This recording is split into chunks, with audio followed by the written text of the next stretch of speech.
औज़ुबिल्लाहिमिनश्शैतानिर्रजीम बिस्मिल्लाहिर्रहमानिर्रहीम। लाखों करोड़ों दरूद हुज़ूर पाक सल्लल्लाहु अलैहि वसल्लम पर और आपकी आल पर। अस्सलामु अलैकुम वरहमतुल्लाहि वबरकातुहू। जी तो जनाब, जेल भरो तहरीक का आज चौथा दिन था और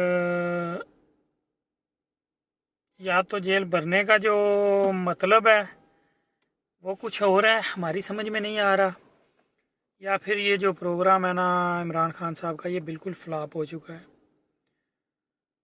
क्योंकि अभी तक 4 दिनों में 200 बंदा भी पूरा नहीं हुआ जो रिकॉर्ड में बताया जा रहा है कि जिन्होंने अपनी गिरफ़्तारी दी हो। तो 200 बंदे से चंद कमरे तो भरे जा सकते हैं, जेलें नहीं भरी जा सकती। मुल्तान में भी आज पहले की जो है ना शाह महमूद कुरैशी साहब मुल्तान से हैं, वो तो पहले की अपनी गिरफ़्तारी दे चुके हैं पहले दिन से। तो मुल्तान से आज एक भी बंदा गिरफ़्तार नहीं हुआ। तकरीबन टोटल जो बताई जा रही है काउंटिंग, वो 200 भी अभी पूरा नहीं हुआ जो गिरफ़्तारियाँ हुई हैं। बहुत बड़े बड़े नाम थे मुल्तान में, बहुत बड़े बड़े नाम जिनके जो है ना उम्मीद की जा सकती थी कि इनकी गिरफ़्तारी तो बनती है।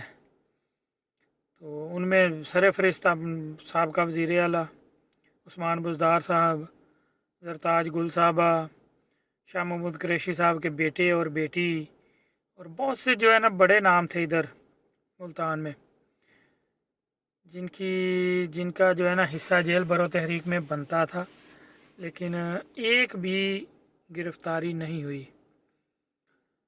चंद कारकुन और एक साहबका MPA गाड़ी में दाखिल हुए, जैसे वो फ़ोटो सेशन होता है वो किया और बाहर आ गए, और उनके बयानात बाद में आए हैं जी हम खान साहब के हुक्म पर गिरफ़्तारी के लिए तैयार हैं बिल्कुल।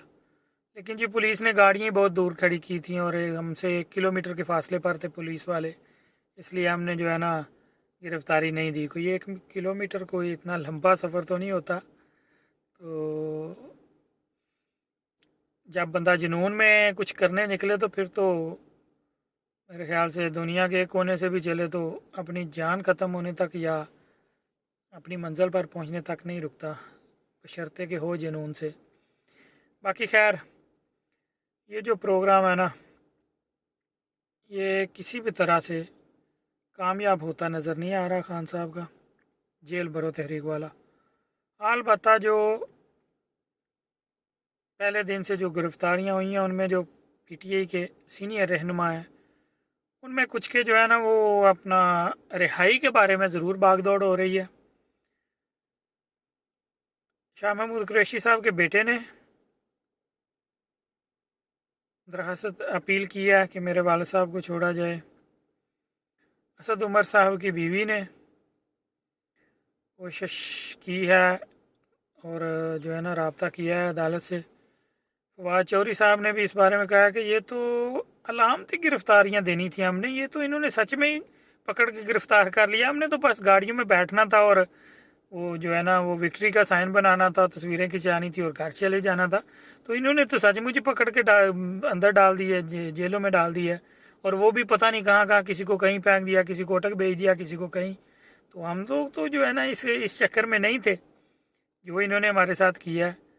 लेकिन मेरे ख्याल से फवाद चौधरी साहब और ये PTI वालों को ये बात शायद ये भूल गए हैं कि जेल भरो तहरीक गाड़ियों में बैठ के तस्वीरें खिंचाकर घर जाने वाली का मतलब नहीं है। जेल भरो तहरीक का मतलब है जेल में जाना। आज़म स्वाति साहब हैं, उनका जो है ना कल किडनी का चेकअप करवाया गया है सारा हॉस्पिटल में। तो उन्होंने भी जो है ना वो उधर हॉस्पिटल से के बाहर जो है ना उन्होंने मीडिया से बातचीत किया। तो उन्होंने कहा मैं तो मतलब शादी पे आया हूँ, तो मैं तो जो है ना आगे से शाह महमूद कुरैशी साहब से सिर्फ मुलाकात के लिए आया था, मैं गिरफ़्तारी देने तो नहीं आया था। मेरी गिरफ़्तारी तो अभी चंद दिन बाद जो है ना वो लिस्ट में थी। तो मुझे ऐसे ही इन्होंने 70 साल मेरी उम्र है और ऐसे ही गिरफ़्तार कर लिया है, और जो है ना जो बहुत मुश्किल हालात में हूँ मैं तो इधर, तो मैं अभी गिरफ़्तारी देने आया ही नहीं था। तो पहली बात तो ये है कि आज़म स्वाति साहब जो 2 दिन बाद भी तो आपने गिरफ्तारी देनी थी। अगर अभी हो गई है तो फिर क्या है। और ऊपर से फिर जो है ना, एक समझें कि एक जुल्म की इंतहा हो गई है, सितम की, कि 1 महीने के लिए इन सबको अंदर कर दिया गया है। जो है ना, 1 महीने तक अब ये नहीं छोड़ सकते, निकल सकते। जो भी हुए हैं, गिरफ्तारियां हुई हैं जो, अभी आगे देखें मामलात किस तरफ जाते हैं। जो भी हालात बनाए जा रहे हैं, एक चीज़ की समझ नहीं आती कि जो मुल्क पाकिस्तान के हालात हैं, इसमें खान साहब की भी एक चीज़ की समझ नहीं आती कि अगर 4 महीने 6 महीने बाद भी इलेक्शन हो जाए तो कौन सा पहाड़ गिर जाएगा। या अगर एक मिसाल के तौर पे अभी इलेक्शन हो जाते हैं, मिसाल के तौर पे खान साहब वज़ीर आज़म बन जाते हैं, मिसाल के तौर पे, क्या करेंगे उसके बाद। पीटीआई हुकूमत में आ जाती है, क्या करेगी। इनका पहला कदम क्या होगा, कर्जा लेना, आईएमएफ के पास जाना।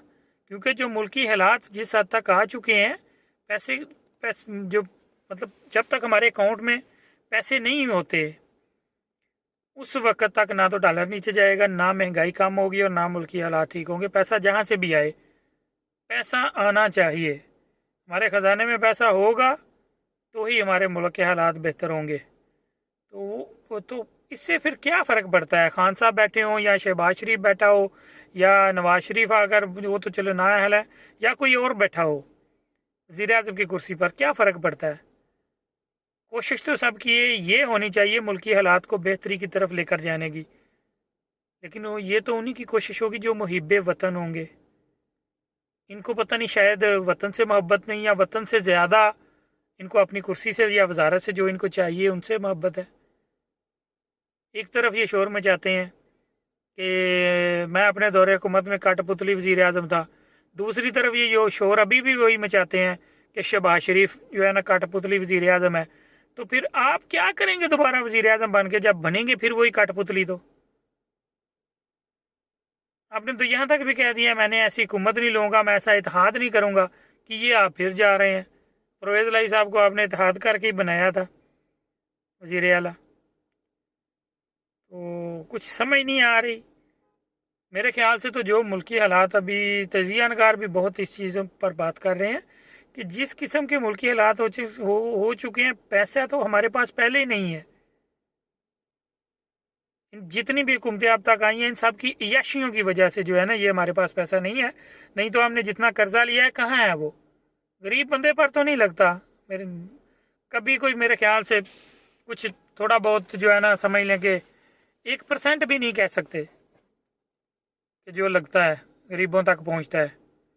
तो कहाँ जाता है ये सारा कर्जा, कहाँ जाता है पैसा ये सारा, ऐसे ही याशियों में, और जो मतलब के जो एक्स्ट्रा खर्चे हैं उनमें सारा निकल जाता है।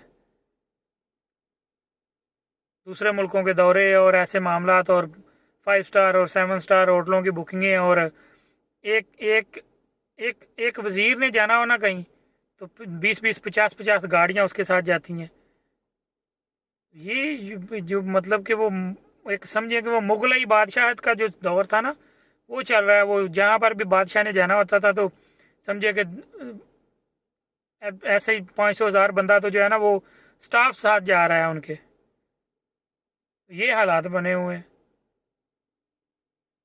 ये सारी चीज़ें हैं जो मैं ये साथ अटैच भी कर दूंगा लिस्ट, कि जो हमारा सालाना तनख्वाहों में जो इन सब की जाता है, जो मुल्क को संभालने वाले हैं, वो कितने अरब और कितने खरब रुपया बनता है, आप खुद हिसाब लगा लीजिएगा। जो 1 साल का खर्चा है, और वो सिर्फ तनख्वाहें हैं। जो ये फ्री में बिजली और ये पेट्रोल के और जो फ़ोन करने के लिए इनको फ्री मिलते हैं, और जो है ना ये सारे मामला, और उसके बाद ड्राइवरों मतलब के ये गाड़ियों के खर्चे जो इनको मिलती हैं, और ये सब वो सब कुछ अलहदा है। ये सिर्फ और सिर्फ तनख्वाहें हैं इनकी 1 साल की, जितने वज़ीर और मशीर ये बना लेते हैं। तो कैसे कैसे मुल्क के हालात ठीक होंगे, कैसे ये पैसा रिकवर, ख़जाने में पैसा बढ़ेगा, जब तक ये अपने ये जो शाही चोचले हैं ये ख़त्म नहीं करते, चाहे वो कोई भी हुकूमत हो। एक ही रट लगाई हुई है, बस जो है ना इलेक्शन करवा दो, इलेक्शन करवा दो, इलेक्शन करवा दो, दूसरी को बात ही नहीं है। कोई मरता है मर जाए, कोई भूखा मर रहा है, महंगाई हो रही है, इलेक्शन होंगे, इलेक्शनों पर कितना पैसा लगेगा दोबारा। अब तो बस मुंह ला देते हैं, मैं 7 8 सीटें हैं, मैं 8 पे ही लड़ूंगा, 33 आई है, मैं 33 पे ही अकेला लड़ूंगा, कोई फर्क नहीं पड़ता। अगर मुझे 32 छोड़नी पड़ गई बाद में तो क्या होगा, सिर्फ 16 17 अरब पाकिस्तान का ही ज़ाया होगा ना, आवाम का ही, खजाने से 16 17 अरब का नुकसान होगा। उन सीटों पे दोबारा इलेक्शन होंगे, जैसे कि आपने वो 7 में से एक अभी रखी है, 6 जो है ना अदालत ने डी नोटिफाई कर दिया, उन 6 पर दोबारा इलेक्शन होने लगे हैं। तो उन पर जो खर्चा आएगा वो कहाँ से जाएगा, वो कौमी खजाने से ही जाएगा, गवर्नमेंट की तरफ से ही लगेगा वो पैसा। तो वो किसका है, गरीब आवाम का है, जो कि इस वक्त 2 वक्त की रोटी, दो क्या 1 वक्त की रोटी के लिए तरसी हुई है, जैसे हालात मुल्क में बन गए हैं। और अभी आगे और हालात इससे महंगे होंगे, इससे परेशान कुन होंगे, जो सूरत हाल नज़र आ रही है। आपको फिर भी सोते जागते इलेक्शन ही नज़र आ रहे हैं, इसके अलावा कुछ नज़र नहीं आता। कुछ खुदा का खौफ करें खान साहब, अल्लाह को जान देनी है, कुछ थोड़ा इंतज़ार कर लेंगे ना तो दोबारा नहीं, कुछ नहीं हो। पहली बात तो आपकी जो आप बात करते हैं ना कठपुतली वज़ीर आज़म वाली, ठीक है, तो जब वो आप नहीं बनना चाहते तो मुल्क पाकिस्तान के जो हालात अभी इस वक्त जो कंडीशंस बन चुकी हैं, बहुत मुश्किल है एक आज़ाद मामला लेकर चलना। जिस हद तक हमारे जो मामला चले गए हुए हैं ये सारे, कैसी कैसी वो कुछ दिन पहले वो जज साहब की ऑडियो आ गई परवेज लाई साहब के साथ, और ऐसे हालात में और मामलात में क्या होगा। आप थोड़ा सब्र कर लें, मुल्क के हालात थोड़े बेहतर हो लेने दें, मुल्क को इस काबिल हो लेने दे कि इसको खाया जाए दोबारा। अभी ये इस काबिल नहीं है, ये जो वक्ती तौर जो हालात हैं वो अपाहज से भी नीचे जा चुका है, तो इसको पैरों पे थोड़ा खड़ा हो लेने दें, उसके बाद फिर इलेक्शन भी हो जाएंगे और सारे मामलात हो जाएंगे। मैं कोई ये नहीं कहता कि ये इनकी नून लीग वालों का नाम, मैं कोई सपोर्टर हूँ। एक दिन वीडियो के नीचे खान साहब ने मैसेज भी किया था कि जो है ना आप शायद मतलब नून लीग के सपोर्टर होंगे, मैं नून लीग का सपोर्टर नहीं हूँ, लेकिन जो हक सच की बात है वो करेंगे, चाहे वो किसी की भी कोई भी गलत कर रहा हो, इंशाल्लाह वो बताएंगे।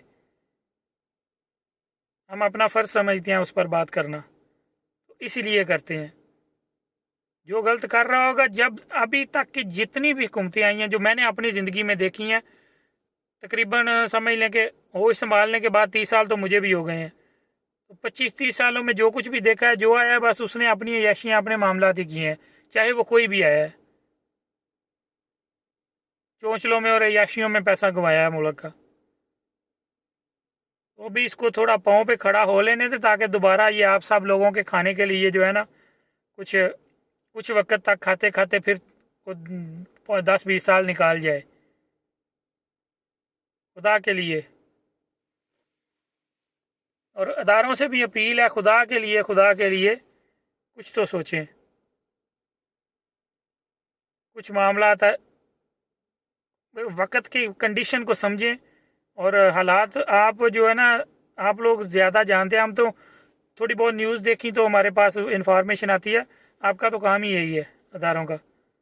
जिस कंडीशन जिस हालात में जा चुका है मुल्क, खुदा के लिए इस मुल्क को कुछ बेहतरी की तरफ लेकर आएँ, कुछ ऐसे इक़दाम करें, ऐसे ऐसे बंदे लाएं ओहदों पर, और आगे जो है मामला ऐसे लाएं कि जो मुल्क की बेहतरी के लिए कुछ कर सकें। ये सब के सब इन्होंने तो बारियां लगाई हुई हैं, एक गया, दूसरा आ गया, दूसरा गया, तीसरा। वो जो अपोजिशन में जाता है अपोजिशन में, वो पहले वाली जो सेम बातें वो अपोजिशन वाला दूसरा कर रहा होता है वो करनी शुरू कर देता है, और जो हुकूमत में आता है वो जो है ना वो चेंज, अपनी ज़ुबान चेंज करके वो दूसरी हुकूमत वाली बातें ले आता है। वो ये नहीं कहता कि पहली हुकूमत ये कह रही थी, वो कहता है मैं ये कह रहा हूँ। बातें वही सेम होती हैं कि जो भी हुकूमत में होगा, चाहे वो किसी पार्टी की भी हो, वो बातें वही सेम करेगा, और जो अपोजिशन में होगा वो अपोजिशन वाली करेगा। तो इनको कोई फ़र्क नहीं पड़ता। खुदा के लिए आप भी मेहरबानी फरमाएं, अल्लाह को जान देनी है, मरना है एक दिन। मुल्क के हालात बहुत ज़्यादा सख्त तरीन मामला हद तक जो है ना तबाहकुन हो चुके हुए हैं, स्पेशली गरीब आदमी के लिए। एक वक्त की रोटी 24 घंटों में ना मुश्किल से मिल रही है उनको। 700 800 रुपये किलो घी हो गया है, क्या करेंगे, कहाँ से लाकर खाना पकाएं और कैसे बच्चों को खिलाएं। 20-25-30 हज़ार तनख्वाह वाले को भी समझ नहीं आ रही, तो जो गरीब मज़दूर है जो 600-700-800 की दिहाड़ी करके आता है उसका क्या बनेगा। मेहरबानी फरमाए थोड़ी सी खुदा के लिए कोई इनके हालों पर जो है ना रहम करें। मिलते हैं जी इंशाल्लाह अगली वीडियो में, जैसे ही कोई नई अपडेट्स आती हैं दुआ में याद रखिएगा। अल्लाह निगहबान।